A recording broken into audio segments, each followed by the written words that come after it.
um, opportunity this evening to have a member of the Commission on the Way Forward with us.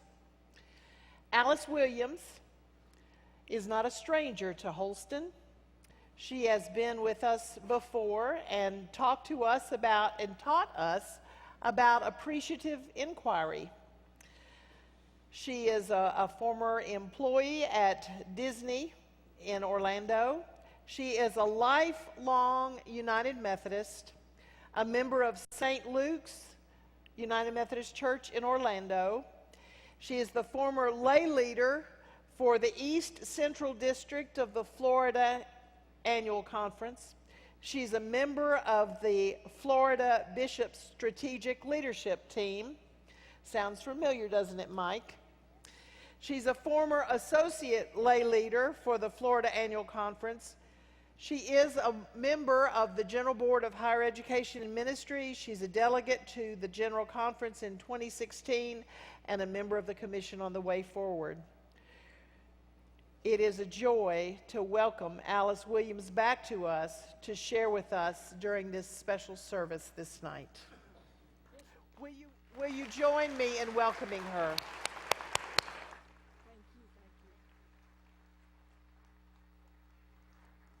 Can you hear me? Can you hear me now? Are we good? Y'all either have very short memories or hearts that are more gracious than you need to be for having me come back. It's been 5 years almost since I was here. And it was a joy to see you then. You really haven't changed much. You don't age either. Y'all look great. And I thank you, and I bring you greetings from the Florida Annual Conference.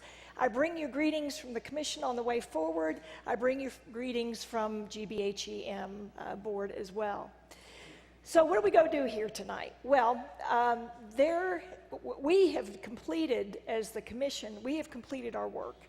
That was done in May. We met for the last time, and we were released from that work.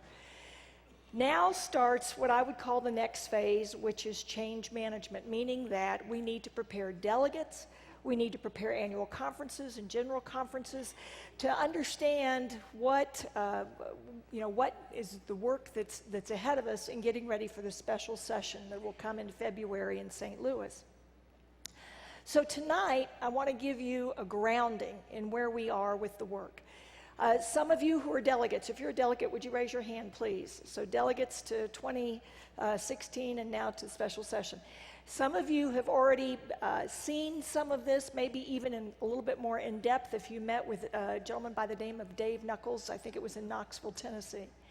And he shared with you a little bit more. My role tonight is to get everybody kind of grounded, because the fact of the matter is, folks, we all up in it. This is something that's impacting the church all across the board as the body of Christ that calls themselves United Methodist. So we want to kind of get you grounded in this. So we're going to go through some slides really quickly. And I will tell you that this work has been some of the most awesome, God-filled, great work that I've ever had the pleasure of being engaged in. And I guess I should preface it by this. When I saw you all before, I was still working at Disney in human resources, and I had felt a yearning and a calling to take a lot of what I was learning in corporate America and share that in the church, because there was this need. So in 2015, I actually retired from that, and I started my own consultancy, and things were going great. I mean, to tell you what, I was just having a ball, thinking that was the work that I was supposed to do. Now, somehow, somewhere along the way, in my book of Methodist bucket list, was the notion that wouldn't it be fun to go to a general conference? And that's all I ever wanted to do, was just to go to a general conference. I'd been to annual conferences. All I wanted to do was go to a general conference. I tried to go to the one in 2012, but that didn't come through, and so I volunteered over in Tampa. And I thought, why not try one more time in 2016? And that one took.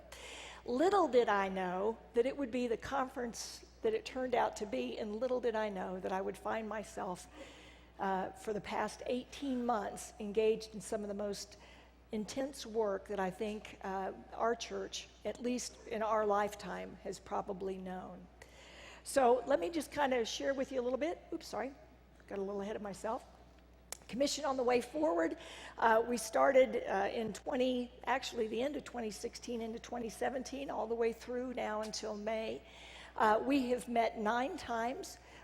We have spent a month of our lives together on the commission, and over 1,000 hours worth of work has been put into this project. Now you would say, gee, that sounds like, a fair amount. But when you stop and think about it, that there were people from all over the world that was engaged in this work, and we were all thrown together, really not knowing one another, and coming into this from varying perspectives, varying thoughts, varying callings to this work. It is, to me, one of the most miraculous and amazing things that I've ever seen happen.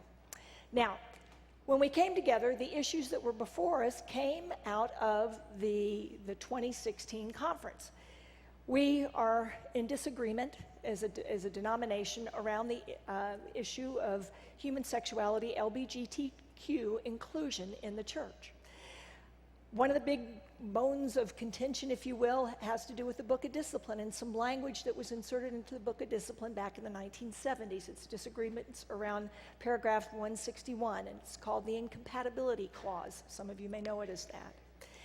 The other thing that we are in disagreement about is the notion of same-sex marriage and how that plays out in the American culture, the U.S. culture, and in the Western European culture is very, very different than the context that you would find in other parts of the world.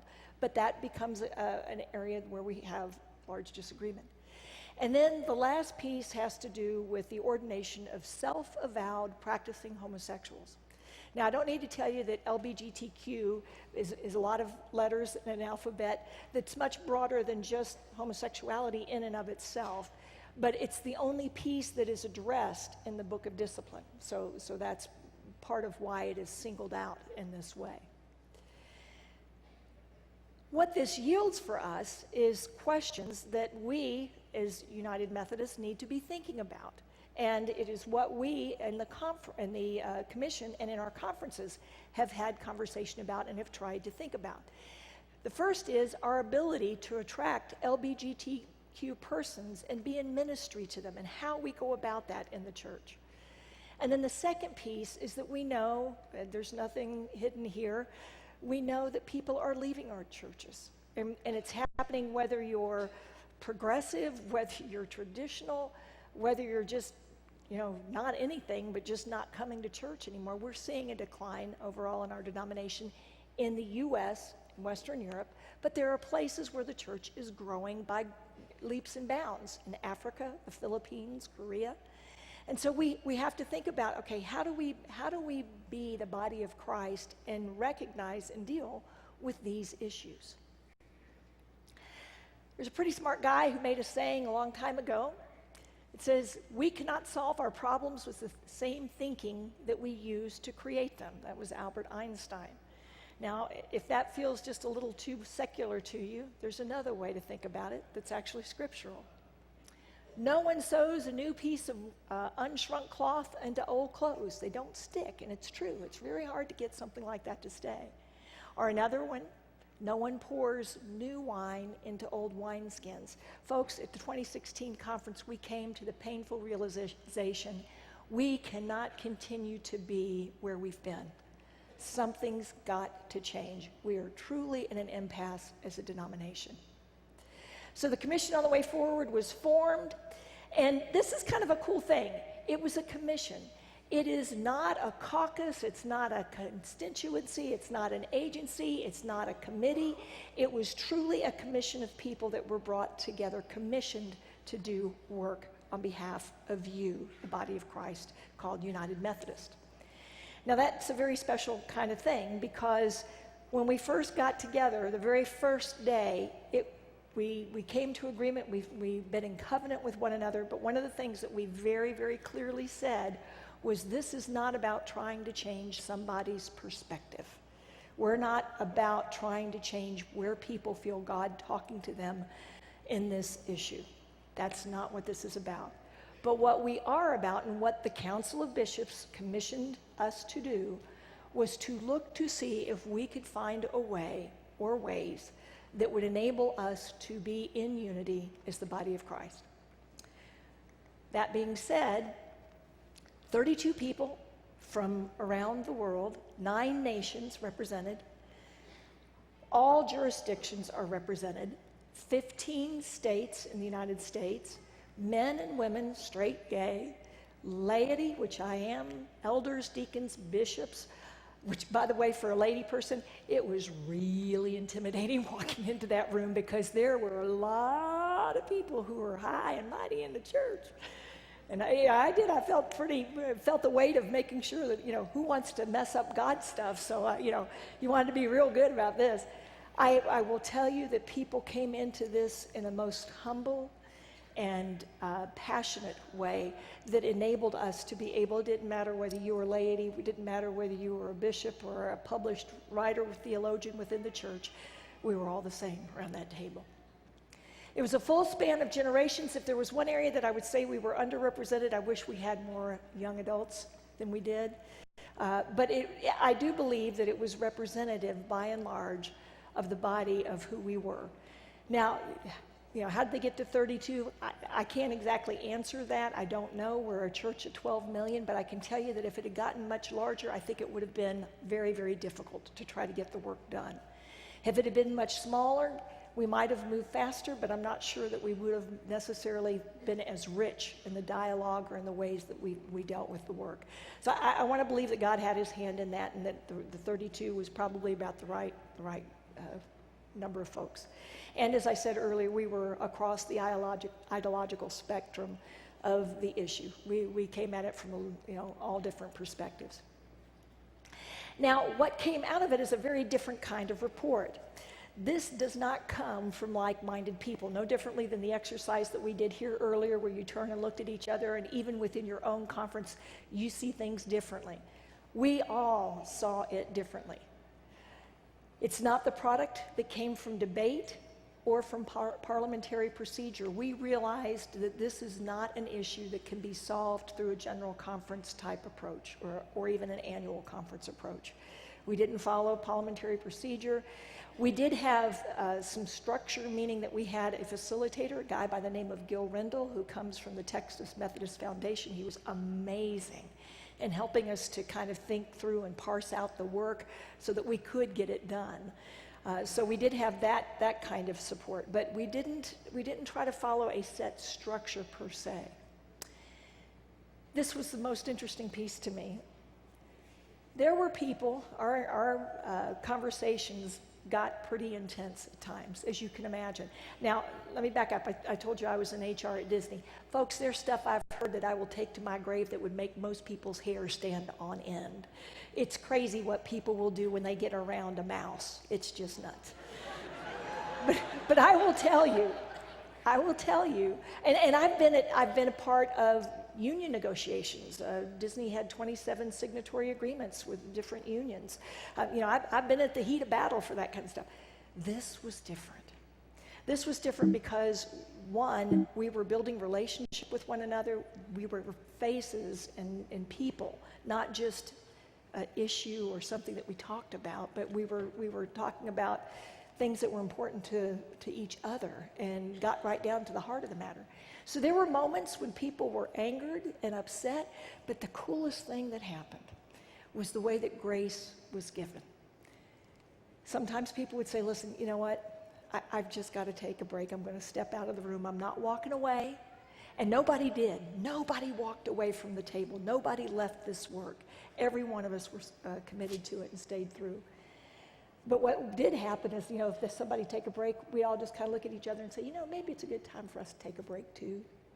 And we just allowed ourselves the ability to recognize our humanness and recognize our relationship and commitment to one another. So everyone around the table, and we had interpreters that were there.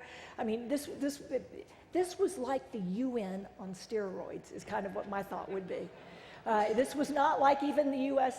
Congress kind of. This was like the UN kind of thing.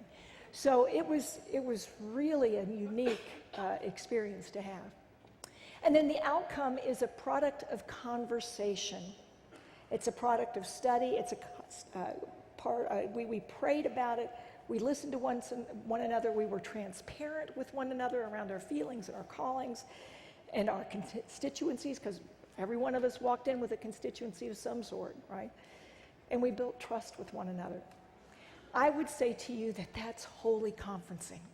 And that's what the future of the church has to be able to be built upon, is our ability to talk with one another, share the love and grace of Jesus Christ in a way that enables us to be fully who we are in the world where we are. And it gives us the freedom to be able to be different and to share our differences and yet still be united as United Methodist. Now, there is no perfect solution out there. If there is, it hasn't become apparent to us. If there is, Lord, and y'all please say this with me now, Lord, send it now. Lord, send it now, because we need it. If in fact there is a silver bullet that's out there, it has not become apparent to us. And I will tell you that over the last 18 months, we have talked with other denominations, that we've even talked with non-denominations around how do we think about this? What's the best way for us to approach this? You know, what can you give us? It's really funny, a gentleman by the name of Reverend Tom Berlin, who says he's lived this 18 months, it's aged him 80 years, he says this work has. He said, I even talked to the secretary to the Archbishop of Canterbury, and he came back and he said, I feel very, very smart, because I've had this opportunity to talk with him. And he said the best advice that the Archbishop of Canterbury, the Anglican Church, our roots, right, could give to us was, you need to create space for you all to be together. And if you cannot create space, then you must have a way to release with blessing. If you've not done that, then you have not demonstrated the love and grace of Jesus Christ in the world. Okay. So we have a UMC church in over 95 of the counties in all of the United States. So we are a prominent placement, if you will, in the culture and the fabric of America. We're 12 million around the world. We're about 7 million in the U.S. right now. We used to be close to 30 million back in the day. Way back in the day, the Methodist denomination was the #1 Protestant denomination. Actually, we were at one time, believe it or not, ahead of the Southern Baptists. Church has dwindled, obviously. It's not as much a part of our culture. There's a lot of reasons, I think, for it. But we are still a very prominent part in the fabric of the United States. We're in red states, we're in blue states. What makes that unique is that the context of how we minister and where we minister and the way we minister, it's not about us as this group, it's about you all in your churches on the corner of Maple and Main, all across the United States and the world, being in mission. We are a missional church, and we recognize that. What made this particularly difficult was we tend to think a little bit U.S.-centric, and that's not a good thing. We have to remind ourselves that we can't be that way in a church that's international. And in particular, you have to think about the context of where other people are. I think if I walked away with anything, I have a much greater appreciation of how wonderful it is that we are as connected and as connectional a church as we are throughout the world. And that we have Methodist churches in places that most of us couldn't probably even pronounce the name. And yet they're sharing the love and grace of Jesus Christ and making disciples. Can I get an amen about that? Because that is something that we should take great pride in, but we should also recognize that we are stewards of that. Speaking of context, if you live in Africa, there are many nations there where there isn't even a word for homosexuality, and if there is one, it can't be spoken because it's either against the law, and in 7 nations out of the 54 of the African nations, it's death penalty. So you got to keep that kind of context in mind. They're surrounded by Muslim, this was one that just absolutely blew my mind. I was sitting next to an African bishop, and he reached over to me one day, we were having heated conversation or whatever, and he says, Alice, he says, what people don't understand is, I want to minister to everyone, but a lot of my villages, a lot of the people who are under my care, they live in villages where they are surrounded by Muslim influence, that if this is known, they are endangering the church. We have to understand and recognize that context is different for all of us. I believe God gives us each gifts and graces. He gives us each callings. I believe he does that with congregations. I believe he does that with annual conferences. I'm believing that he does it with the churches and denominations. We've got to find a way, though, to be able to balance all of that. So that was kind of the work that we engaged in. Western and Eastern Europe, even they are very different. Western Europe is much more like the US. Eastern Europe is much more like the former Soviet countries. It's much more restrictive. We're seeing an evolving view in the Philippines. The church is wrestling with changing social structures that are happening in the Philippines, but primarily is still very much a traditionalist church. Then we've also dealing with the issue around generational. When you talk to young people today, it is important, but it is not as important as perhaps for some older folks. So we've got that kind of dynamic that's going on as well. What I would say to you, if someone has come up to you and they say, we know what this is going to end up looking like, we know exactly what the answer is going to be when the delegates vote in 2019, I would say to you, really, because in my mind, I don't know how they could. This is kind of a saying that we've adopted. There is no definitive answer except for those people who have their own definitive answer. So if you want to listen to someone and they feel like they've got the answer, just know that it's theirs. It's not one that's known by all. We believe that there's a lot of work still ahead of us. The delegates have a lot of work ahead of them. The Holy Spirit has a tremendous amount of work that we need to be listening to and in tune with to understand what the calling is. For me, this was probably one of the greatest. There were two things that stood out for me. I'm going to share both of them with you. First is a thing called convicted humility. We came into this, like I say, with different perspectives and feelings and thoughts and ways that we thought this thing should go. One of the things that we had to do was to look inside ourselves and to say, okay, is it possible? Is it all possible that you can shut down what you're hearing in your own head long enough to hear what someone else is trying to say?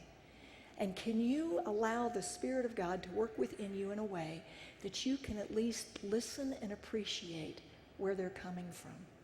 And so it was that spirit of convicted humility, knowing that we may not necessarily fully understand even our own calling. We had some folks that would say that they couldn't even understand their own calling, much less the calling of the other people on the commission. So we lived in this notion of convicted humility. The other thing we recognized quickly is this issue, yes, it is around the inclusion of the LGBTQ community and what that looks like or not. It really boils down to space and grace. How much space is needed in the church for us to each live into our own call to mission, and how much grace are we willing to give one another to be able to do that? The commission was brought together to find a way or ways for us to be connected and as unified. And what's the last two words? Say it again. As possible. I will tell you that that's two words that are very, very difficult to live with sometimes, because what I think is possible and what someone else may think of as possible can be very, very different. We were also asked to make it agile. Agile. That means that down the road, if things change or some form of flexibility needs to be given, or we need to be able to look at this in a different way, it needs to be set up as such. And if there is another issue that comes up down the road that's different from this, are we setting groundwork for a body of Christ that can be agile, can be nimble enough, can engage in conversation as needed? We need to be responsive to what people's needs are, where they are, and that notion of contextuality, as I mentioned to you. And again, what's the last two words? As possible. And then the last one is that we need to live in and address the widest global and cultural mission field as possible, because that's who we are as United Methodists. Wesley wasn't upset with the Anglican Church about their church doctrine as much as he was upset about what had happened to the Anglican Church. They'd become inward focused. They'd become gentrified. He knew that the best place for us to be was out with the people where they are. We are a missional church. I'm a go there. You know that saying? Anybody know that saying? I'm a go there. I'm going to talk church right now. If we fail to live our missional doctrine as a church, then we have done more to lose the essence of who we are as United Methodists than anything else. Okay, so ways that we kind of got into this conversation was we looked at polarities. Gil Rendell, the guy from the Texas Methodist Foundation, got up one day and he says, listen, he says, you guys need to think about this in terms of polarities. Polarity is two equal truths. They are truths that cannot be easily held at the same time. And he gave us a couple of examples. He said, think about law and think about grace. Both of those are truths. But how do you kind of live in the world of law and yet fill in? And he says what you do is you kind of ebb and flow back and forth between those two polarities. Sometimes it's very much about law. Sometimes it's very much about grace. And you kind of do this dance in between. He said another way to think about it is faith and works. There are times when the church will step out in true faith, and yet there are times when we have to see the fruits of our labor to know that we're moving in the right direction, so we have to have those works. Two different polarities. A polarity is a second equal truth, or two equal truths that cannot easily be held together at the same time. And so in the business world, the way we have seen this, and you probably, many of you have had to deal with this, we go from centralized to decentralized. And about every, big companies, about every 10 years or so, it comes back and it goes forth. It comes back and it goes forth. Anybody been involved where you've gone from a centralized to a I heard somebody. Yeah, it can be disruptive. It can be painful if it's not done well. It can be hard to do. But it can be the right thing if it is the right time, and that's the need. So it can be a good decision. It's just you've got to decide which it is. And so that pendulum can swing. I'm not here to say that the church is swinging from centralization to decentralization, but it is something that we had to take into account as we thought about the models that we were bringing forward. Because those models, how the church structures itself, kind of ties into that decentralized or centralized. This is one more kind of a theoretical kind of slide, but it's an important one, and it has to do with the notion of unity and contextuality, because that's a big part of kind of a polarization that we've got to think about. When you're in unity, some of the real positives of being in unity is that everybody does everything the same. We've got shared beliefs, we've got shared practices, we have agreement, it's clear, everybody gets it. The shadow side of that is that it can be very exclusive and it can be very rigid. It may mean that we put other people out. On the other hand, if you look at contextuality, shared identity and purpose is there with those who are in that context.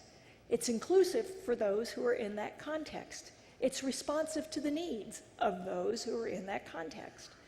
The downside of that is that sometimes you have a lot of people doing a lot of different things, and there's a lack of clarity about who's doing what, where, and when, and there's a lack of boundaries.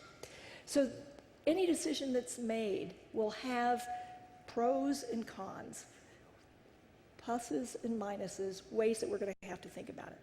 So what are our choices for 2019 at the special session? We're going to have to think about which side of that polarity is the UMC now going to lean in order to live into its next guiding story. Folks, what we do today and what we're talking about today, we're setting up for the church tomorrow. It's not about us. I hope you realize that. It's about the people that you're going to be ordaining and the church that they're living into. It's about the people who are in our seminaries now. and the church that they're stepping into. It's about your children and your grandchildren and your great-grandchildren and your children's children, right? And how that's going to play out. Which mission is another question that we have to think about. Is it the mission of the public mission that we have about making disciples? Is that going to be the governing piece that we live into? Or is it our private mission? And the private mission being keeping the membership that we have and kind of protecting ourselves. And we have to make that decision as a body of Christ.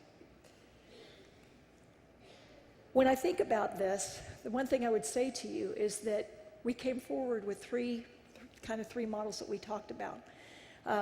One of them was overwhelmingly supported, if you will, by the Council of Bishops. The other two are going to be brought forward as well because they're important, and the delegates will be thinking about all three of these, plus if there's anything yet based on the Judicial Council ruling, anything yet that will come forward.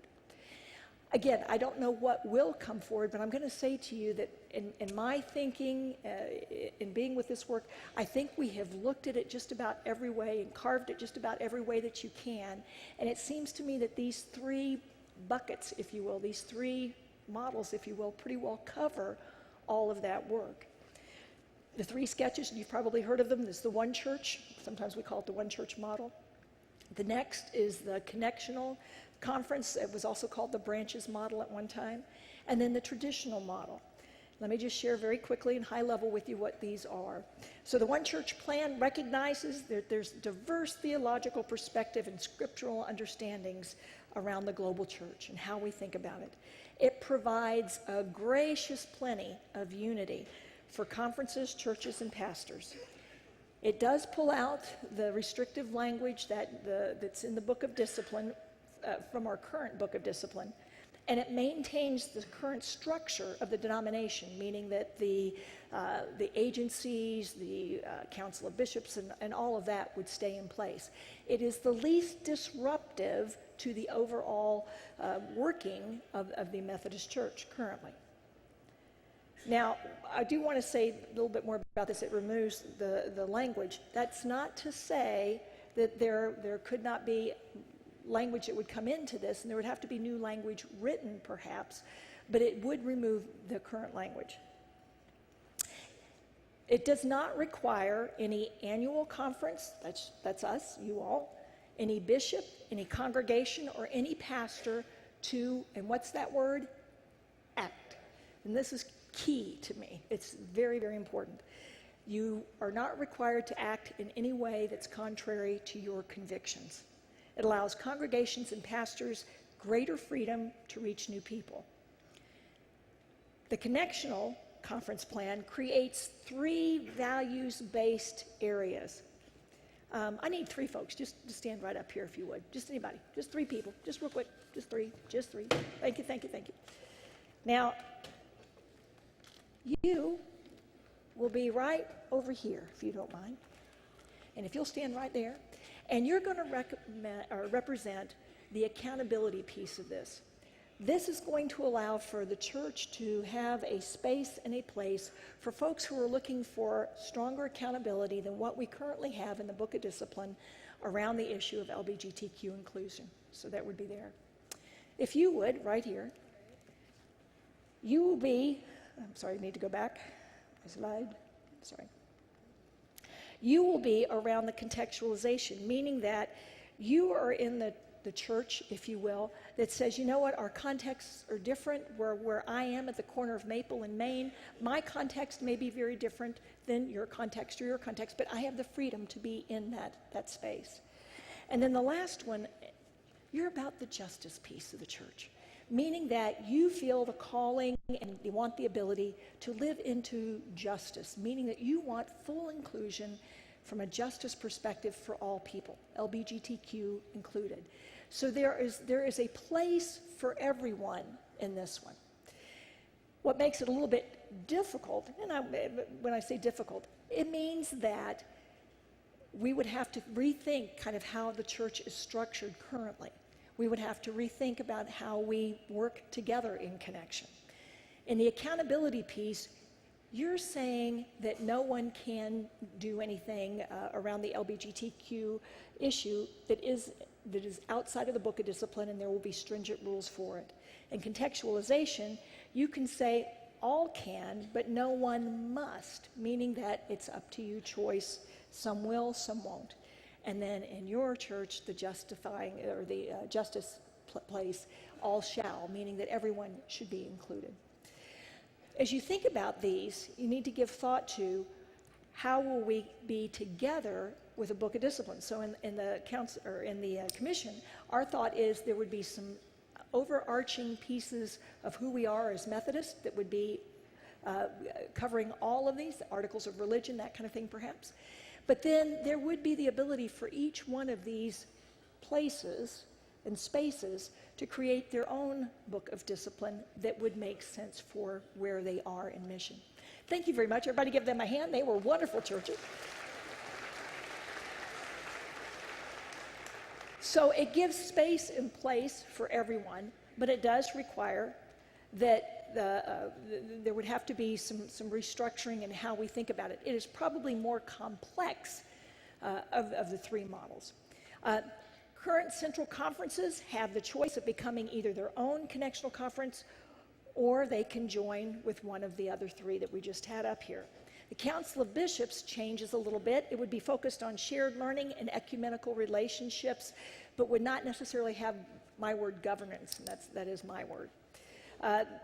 Episcopal oversight, accountability, elections, assignments, and funding for each one of those churches would reside with them. So whichever of those three you were in, you would have to self-fund, if you will, your episcopacy. You'd have to self-fund whatever agency usage you would want to use and that kind of thing.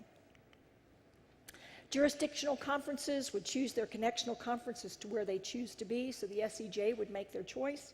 And then local churches who desire to join a branch that is different or outside of their annual conference could vote to join another annual conference. So there would be that freedom. And then the last is the traditional church plan.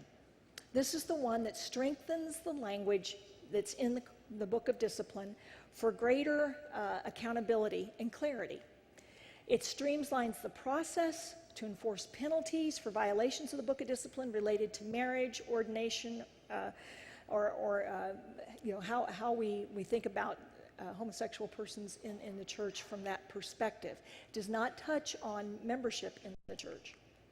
It maintains the current structure of the church, meaning the agencies that we have, and it continues the current relationships between the church and, as I just said, all the general agencies. So those are the three models. Now the question becomes, who will the UMC be at the end of all of this? In what form of faith community will we be? And with what amount of unity? How much unity? Space and grace, remember, is really what it's going to come down to. And one of the fundamental questions that we all need to be thinking about, and delegates in particular, is who are we seeking to do ministry with and how? And what will that look like? So the timeline. July 7th, or thereabouts, the Council of Bishops report will be released. I'm going to tell y'all something, and I want you to hear me really well. You need to read it. It is 88 pages long. It's a snoozer in some areas, but it is important to the body of Christ. You need to read this when it comes out. Everybody does, not just the delegates. Delegates, you got to pay extra attention. You need to get a highlighter and some sticky notes and all that stuff. You need to really understand it and know it. But church, you've got to invest time and energy into this, because Lord knows we did. and you need to look at it and read through it, because it'll have all three of the models that I just spoke to you about. Between now and February, in the summer, fall, we will be talking with delegates. There'll be conversations that are being held in different jurisdictions and the general conferences to try to help people to gain understanding around these models. Now, I gave you a very high-level view of this tonight. It'll be in much more detail when you read it. The reason that we're not sharing it now, because it is written, but it is written in English. We are a multinational church, and it just wouldn't be fair for us to, give it out to the folks in the U.S. while we wait for the translation. So that's why in a couple of more weeks you'll be able to get it, but it won't be out until July 7th. And then in February of 2020, 23rd through the 26th, we will be in St. Louis, Missouri. Anybody been to St. Louis, Missouri in February? I have. It was either the brightest thing that they did or really not so bright, because we will basically probably be locked into a space. It won't be the beautiful St. Louis visiting the Arch and going to the botanical gardens and that kind of thing. It's probably going to be icy and cold, and we will really be focused on the work at hand. We will have 4 days, which is unprecedented almost, to be able to get this work done. This, you know this already, Council of Bishops voted.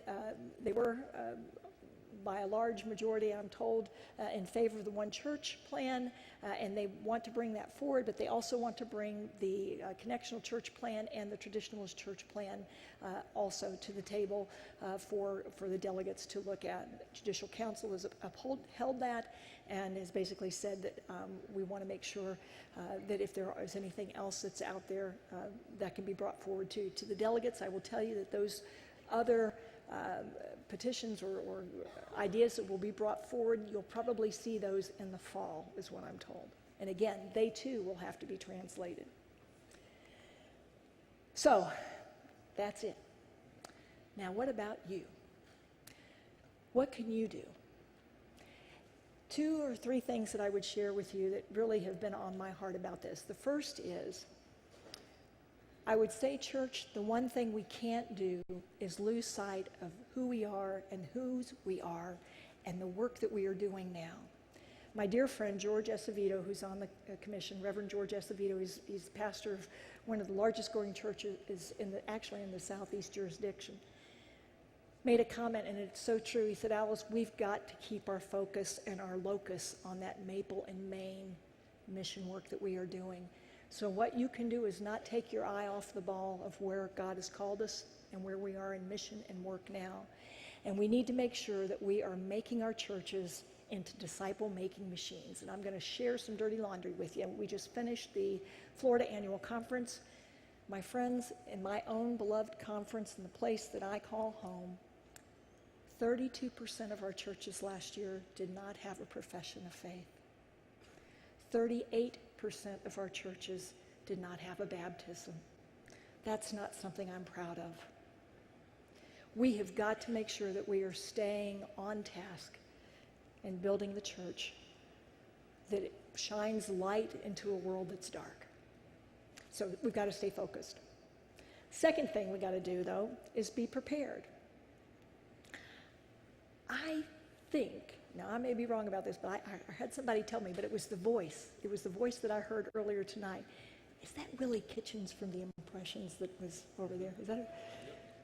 Willie, I'm going to tell you, I think we really need to have People Get Ready played. Amen. Because that's what this is about. That is what this is about. Folks, this is going to touch each and every one of us. And if you think it's not, you need to rethink that. I come from Florida. I have a metaphor that I use. I use it often in life, but it happened to me as a kid. One of the first times I went into the water at the beach, a wave came along. And I quickly realized I had a choice. I could either get knocked over by the wave or try to ride it in, or I could duck under it, let that wave wash over me and pop up on the other side. You know what I'm talking about? Anybody know what I'm talking about? Church, this is one of those things we cannot duck under and hope to pop out and see that everything is just the same as it has been. It won't be. And I'm going to tell you now, probably the thing that breaks my heart the most is no matter what comes out of this, there are going to be people who are elated and thrilled, and there will be people who are hurt. And sadly, harm will be done. You need to think about how is God speaking to you about this issue, and you got to get right in your own place and space about it. This is not something that you can just say, well, we've been talking about this for years, and it's just going to keep going. No, we are to a place it's not going to keep going on. Something is going to change. The other thing I would say to you that you can do is to be in prayer. There is a prayer movement that has already started in our denomination, and I hope that you'll join with us into it. We all have these wonderful cell phones that you can set an alarm to. If you would set your alarm for 2:23 p.m., you can do the a.m., but I highly recommend that you'd be happier and get more sleep if you did the p.m. 2:23 p.m. to 2:26. That is a great way to remember that it's February 23rd through the 26th that we will be meeting, but it's also a great way for you to be in 4 minutes of prayer for this denomination, to ask God's guidance, to ask God's Spirit to be among each delegate, to speak to each person, and to enable us to come to a place that is honoring and pleasing Him with who we are as Methodists. And then the last thing that I would say to you, and this is just the HR person in me, if you haven't taken the opportunity to get to know someone who thinks differently than you do, please do that before February. And delegates in particular, I'm talking to you. Reach out to some people who may view it and see it differently, because I would say to you, there wasn't a one of us in the commission that hasn't been transformed in some way just by being at the table. The last thing that I'll leave you with tonight is one sharing of something, because we're getting ready to enter into a time of breaking bread together. The last thing that we did as the commission was to have communion. It was one of the most powerful, God-filled moments I've ever known in my life, and I've been in the church for a while.